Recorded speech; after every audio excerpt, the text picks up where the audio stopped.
Assalamualaikum warahmatullahi wabarakatuh. Alhamdulillahirabbil alamin wa bihi nasta'inu ala umuri dunya waddin wassalatu wassalamu ala asyrafil anbiya wal mursalin sayyidina Muhammadin wa ala alihi wa ashabihi ajma'in amma ba'd. Qala Allah ta'ala fihi kitabih qala subhanaka la ilma lana illa ma 'allamtana innaka antas samiul alim. Wa qala aidan fil Qur'anil Karim ya ayyuhalladzina amanu taqullaha wal tanzur nafsum ma qaddamat lighad wattaqullaha innallaha khabirum bima ta'malun. Wa qala aidan wa tilkal ayyamu nudawiluha bainan nas. Shadaqallahul adzim wa shadaqa rasulun nabiyul karim wa nahnu ala dzalika minasyahidin wasyakirin walhamdulillahi rabbil alamin. Puji syukur kehadirat Allah Subhanahu wa taala yang telah mengkaruniakan rahmat taufik beserta hidayahnya sehingga pada hari ini yang merupakan tahun baru Islam atau tahun baru Hijriah atau yang disebut 1 Muharram.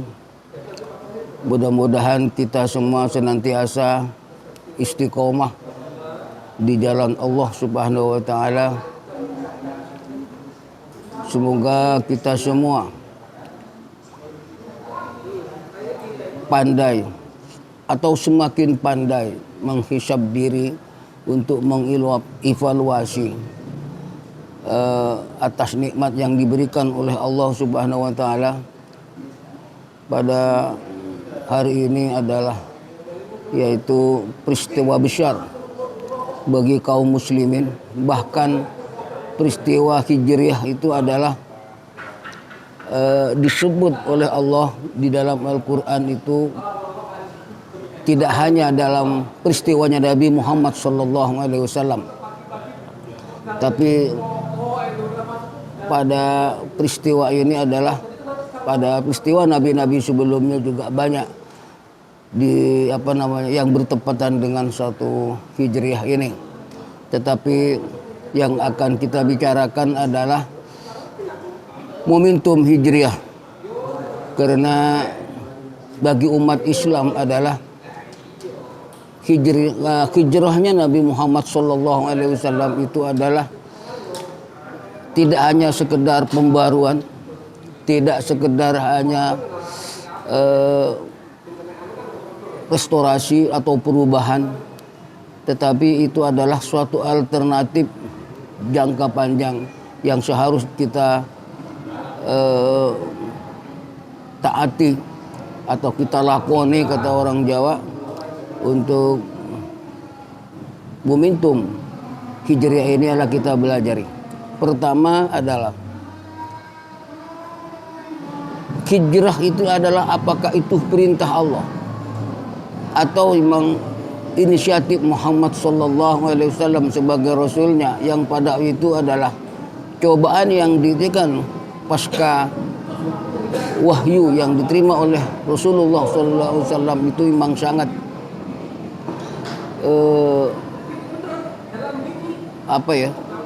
mengkhawatirkan. Banyak sekali yang cobaan-cobaan yang diberikan oleh Rasulullah SAW sehingga orang Quraisy itu yang tadinya itu hanya menentang kepada syariat Allah yang diturunkan kepada Nabi Muhammad pada waktu itu adalah pasda bima tu'maruna wa arid musyrikin. Setelah Allah menurunkan pasda untuk terang-terangan itu adalah orang Quraisy itu makin represif terhadap Nabi Muhammad SAW yang ditugasin oleh Allah untuk menyampaikan risalahnya kepada umat Muhammad yang sebelumnya adalah telah diselewengkan oleh umat-umat yang sebelumnya. Ma'asyiral muslimin wa sumratal mu'minin rahimahullah. Hijrah itu kalau menurut saya adalah perintah Allah kepada Rasulullah Shallallahu Alaihi Wasallam untuk mencari solusi atas perjuangan Nabi Muhammad yang sangat berat pada waktu itu. Ya misalnya di dalam Al-Quran, "Wa may yuhajir fi sabilillah yajid muraghaman." Barang siapa yang berjuang di jalan Allah, yajid muraghaman. Jadi hijrahnya Rasulullah itu dari Mekah ke Madinah merupakan adalah alternatif dengan harapan bahwa yajid muraghaman, atau dapat kemudahan, dapat perubahan-perubahan yang telah dialami oleh Rasulullah Shallallahu Alaihi Wasallam. Yang kira itu. Nah, bagi umat Islam yang sebenarnya adalah bukan sengaja untuk euforia di dalam hijrah itu sendiri, tetapi bagaimana memaknai hijrah itu sendiri untuk melakukan perubahan. Memang khususnya di Indonesia setelah reformasi itu adalah peringatan bulan Hijriah itu adalah sangat marak. Meski pada saat ini ya masih banyak peringatan Hijriah itu adalah yang melakukan peringatan yang dibumbui oleh seremonial seperti biasanya pada ritual keagamaan itu sendiri. Sebenarnya yang paling penting kalau menurut saya adalah bagaimana momen Hijriah itu adalah satu. Hijriah ini adalah kita melakukan perubahan dengan belajar apa yang telah dilakukan oleh Rasulullah SAW yang dijamin oleh Allah. Yajid muraghaman. Yajid muraghaman itulah baik kepada diri sendiri, kepada masyarakat, kepada kelompoknya, sampai kepada perubahan terhadap kenegaraan itu sendiri. Saya kira kalau di Indonesia, menurut saya persoalan ritual keagamaan itu adalah sangat marak. Ditambah pada saat ini adalah saat sekarang ini di Indonesia berbagai masjid di seluruh Indonesia sudah ribuan, bahkan konon ratusan ribu musola dan masjid, dan berbagai yayasan keislaman yang telah banyak orang semua dalam mempunyai yayasan keislaman itu sendiri. Juga termasuk ormas keislaman itu tumbuh berbagai jamur. Tapi rupanya kita harus belajar bahwa apa yang dijanjikan Allah atau melakukan perubahan atau restorasi atau kita memetik buah yajid muraghaman itu masih belum tersentuh. Misalnya pada saat ini adalah persoalan akhlak anak bangsa ini.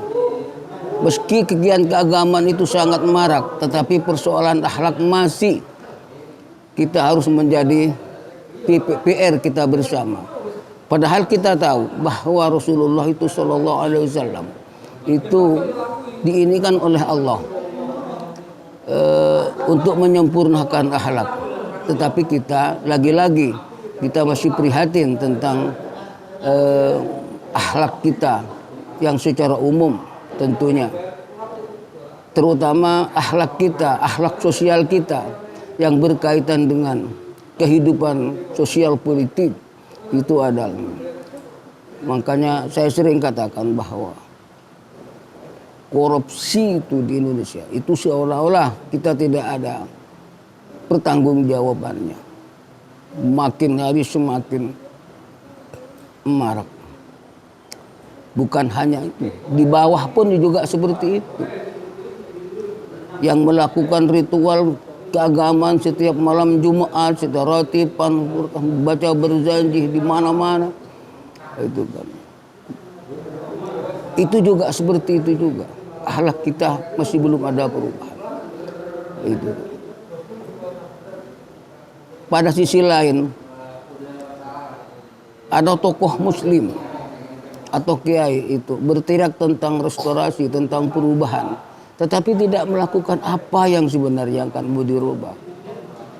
Tapi kalau menurut saya adalah yang pasti bahwa kita kegiatan keagamaan kita harus bersyukur bahwa fasilitas keagamaan di Indonesia itu adalah sangat baik sekali.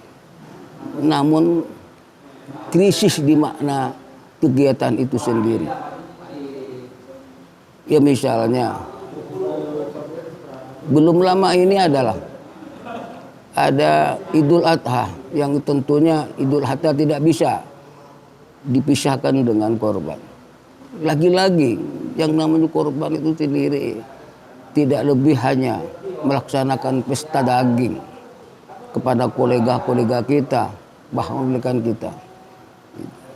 Itu hanya sebatas itu, tetapi tidak menyentuh pengorbanan terhadap kalimatillah misalnya. Itu sepertinya masih ini. Karena kesolehan sosial di dalam korban itu ya seperti biasa. Seperti biasa dalam pelaksanaan zakat misalnya. Itu masih belum maksimal, Bang. Padahal kita katanya mayoritas umat muslim, potensi zakat adalah triliunan. Tetapi ternyata belum ada Baitul Mal atau lembaga keuangan, hatta bank syariah itu sendiri tidak memberikan solusi terhadap kehidupan berbangsa dan bernegara dalam konteks ekonomi. Nah, di dalam momentum hijriah inilah kenapa kita tidak mendapatkan yajid muragoman seperti yang disampaikan oleh Allah. Umma yuhajir fi sabilillah yajid muragoman. Kita belum, sebagian besar bangsa kita ini belum dapat yajid muragoman. Padahal kekayaan alam kita mungkin sedunia itu adalah Indonesia yang paling hebat tentang kekayaan alam. Tetapi cita-cita kemerdekaan untuk mewujudkan kesejahteraan umat manusia adil dan makmur itu masih berjalan di tempat. Gupadis tentang adil dan makmur itu sendiri. Gupadis tentang kesejahteraan masyarakat itu sendiri. Karena sebagaimana yang banyak diungkap oleh ahli ekonomi ataupun politisi yang agak lurus, yang lurus adalah bahwa kemiskinan di Indonesia itu masih sangat tinggi. Padahal kita kekayaan alam adalah sangat melimpah di kita. Nah, inilah yang juga momentum hijriah, lagi-lagi momentum hijriah ini tidak hanya melakukan seremonial, tetapi bagaimana memaknai agar kita dapat yajid muragoman, agar kita dapat memaknai momentum hijriah itu melakukan perubahan. Ya, perubahan seperti apa? Ya, untuk sementara kita memang harus mengadakan revolusi akhlak. Dulu sebenarnya ada yang disebut imam besar adalah membuat pulang ke Indonesia dari perantauan untuk membawa jargon revolusi akhlak. Ya, tetapi barangkali tidak berlebihan kalau itu adalah tidak ditunjukkan oleh yang namanya untuk revolusi akhlak itu sendiri. Itu kan. Malah sebaliknya, masih berkotak-katik kepada kepentingan kekuasaan, bahkan mungkin uang. Nah, ini bukan persoalan siapa yang salah, tetapi bagaimana kita momentum hijriah ini adalah kita melakukan muhasabah. Hasibu qabla an tuhasabu. Karena kalau kemarin saya ini mendengar Gus Bah itu adalah kita ini susah banget untuk melakukan muhasabah karena memang terlalu, yang satunya adalah sangat kapitalistik, yang satunya adalah yang kelompok sana sangat seremonial, yang kelompok sana adalah untuk melakukan kekuasaan itu memaksa, dengan kebenarannya itu adalah dipaksa untuk melakukan itu. Di sini tidak perhitungan. Itulah mari kita sebagai bangsa Hanya persatuan dan kesatuan itulah. Hanya penyadaran, hanya muhasabah itu sendiri yang bisa kita merubah. Insya Allah hanya persatuan dan kesatuan itu, tidak ada yang egois. Insya Allah apa yang telah dijanjikan oleh Allah yajib murawaman, dapat kemudahan, dapat perubahan, itu adalah insya Allah kita mendapat. Asal kita semua mampu menghisap diri semua anak bangsa ini, itu kan. Yang ulamanya dia juga berperan sebagai pewaris Nabi adalah itu kan. Tidak perlu ulama itu juga menjadi ulama murabbi semua.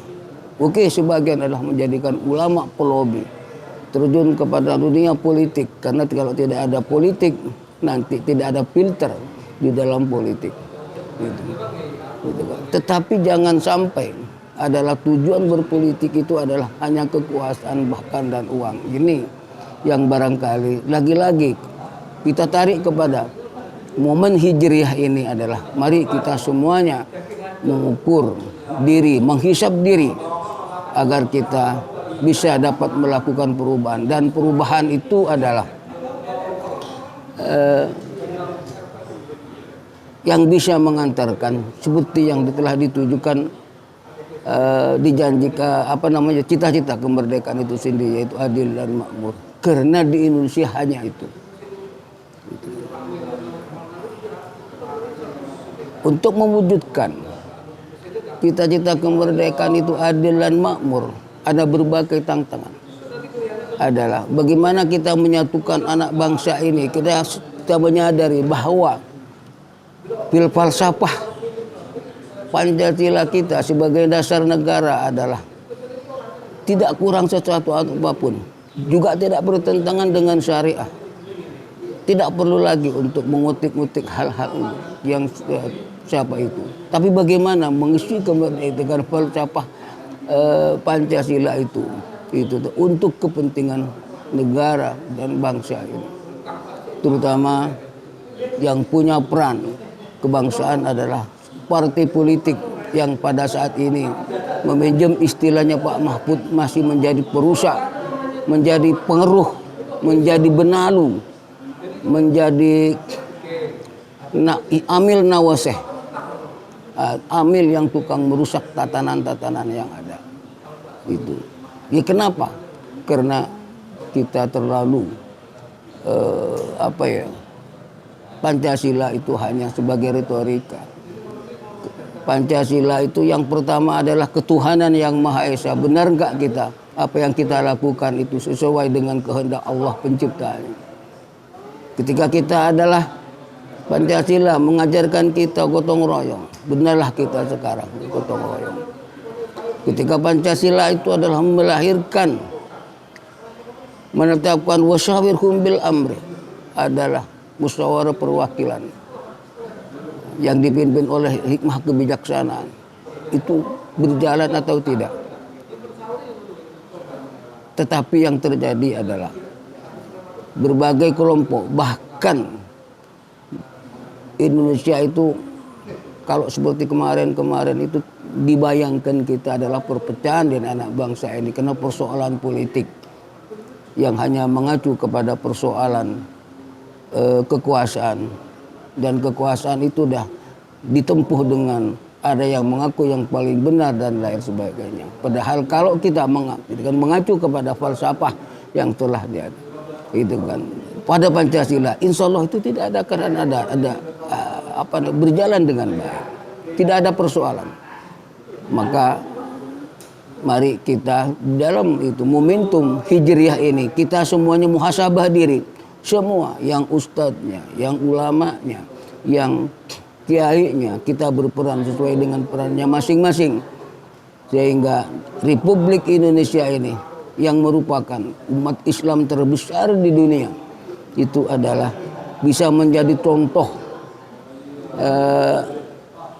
di dunia, terutama di Timur Tengah yang masih corat-marit, bahwa kita punya Pancasila yang sebenarnya itu sangat baik dan mampu menyelamatkan kenegaraan di dua perpecahan itu sendiri. Tidak ada lagi kita hanya merujuk kepada momentum hijriah ini adalah mari kita menyadari Pancasila itu sendiri bukan hanya retorika, tapi bagaimana mengisi Pancasila itu sesuai dengan apa yang telah dirumuskan founding father kita, rumus Pancasila ini. Karena Pancasila tidak ada bertentangan dengan ini. Bahkan kita sebenarnya paling diuntungkan dengan falsafah Pancasila itu. Amerika boleh paling maju, tetapi Amerika itu tidak punya ketuhanan yang Maha Esa karena negara sekuler, ada memisahkan antara agama dan itu. Tapi di Indonesia tidak, bahwa pemerintah wajib itu turun tangan kepada pelaksanaan pendidikan sesuai dengan kepercayaan masing-masing. Nah, lagi-lagi mari kita momentum hijriah ini jangan dijadikan gerakan keagamaan yang hanya bersifat seremonial seperti yang sampaikan tadi. Kita masih belum bisa memaksimalkan potensi zakat, kita belum maksimalkan memaknai tentang posisi korban. Misalnya Idul Korban, Idul Adha hanya dijadikan adalah pesta daging di antara konco-koncoisme dan kerabat-kerabat terdekat, sahabat-sahabat terdekat. Tetapi pengorbanan kita itu tidak tersentuh kepada orang yang membutuhkan, karena adalah kita terprovokasi oleh seremonial yang ada. Mari sekali lagi saya mengajak, ya saya bukan siapa-siapa, tapi mari kita saling mengingatkan pada kita, karena kita adalah khalifah di muka bumi ini, adalah bukan khilafah, tapi khalifah di muka bumi ini adalah duta besar Allah yang untuk merubah itu hal-hal yang tidak baik, menjaga yang sudah itu kan, untuk menjadikan yang baik itu adalah kita semuanya khalifah. Yang pada dasarnya kita semua kullukum ra'in mas'ulun an ra'iyatin wa kullukum mas'ulun an ra'iyatin. Kita semuanya adalah pemimpin dan kita semua akan ditanyakan oleh kepemimpinan itu. Mulai dari itu presiden, gitu kan, pemimpin yang tertinggi di republik ini, sampai kepada menteri semua, sampai kepada pembantu aja gitu. Pembantu juga adalah pemimpin, karena pembantu itu harus bertanggung jawab kepada majikannya. Apa yang dilakukan itu adalah tidak nyimpang dari ada ketentuan agama. Kalau itu adalah disadari, semua kita menyadari bahwa kita punya tanggung jawab moral semuanya, dan tanggung jawab itu nanti akan dihisap oleh Allah Subhanahu wa taala. Apa yang kita telah dilakukan sebelum kita dihisap oleh Allah, mari kita menghisap diri melalui momentum hijriah ini adalah semoga Allah melimpahkan rahmat kepada kita bangsa Indonesia yang melakukan umayyuhajir fi sabilillah yajid muraghaman, yang melakukan berjuang di jalan Allah. Allah memudahkan, Allah memberikan kedamaian, Allah memberikan fasilitas, Allah memberikan petunjuk dan lain sebagainya, sehingga bangsa ini adalah menjadi bangsa percontohan sedunia bahwa ini adalah umat Islam dan umat Islam yang paling mantap. Saya kira itu, marilah sekali lagi saya mengajak kepada khususnya kaum muslimin, juga kepada saudara-saudara agama-agama yang lain, mari kita adalah dibatasi oleh Pancasila itu sendiri dan UUD 45 yang telah dirumuskan oleh founding father itu, baik dalam kesolehan sosial, kesolehan pribadi, itu adalah tercakup semuanya, itu kita akan diatur. Benar, kita adalah bangga bahwa fasilitas keagamaan di Indonesia itulah sangat baik dan sangat maju. Tetapi esensinya keagamaan masih kita belum mendapatkan yajid muraghaman itu sendiri. Inilah yang harus kita evaluasi melalui momentum hijriah ini. Saya kira itu, saya Abdullah Nawawi, murid Soko Tunggal atau santri Soko Tunggal, itu adalah yang mengajak kepada semua anak bangsa ini untuk kita melakukan berjuang di jalan Allah. Bi'ila kalimitillah. Mudah-mudahan Allah memberikan yazid murawaman. Amin. Allahumma amin. Demikian yang bisa saya sampaikan. Mudah-mudahan bermanfaat untuk kita semua. Amin. Allahumma amin. Wallahul muwaffiq ila aqwamit thoriq. Wassalamualaikum warahmatullahi wabarakatuh.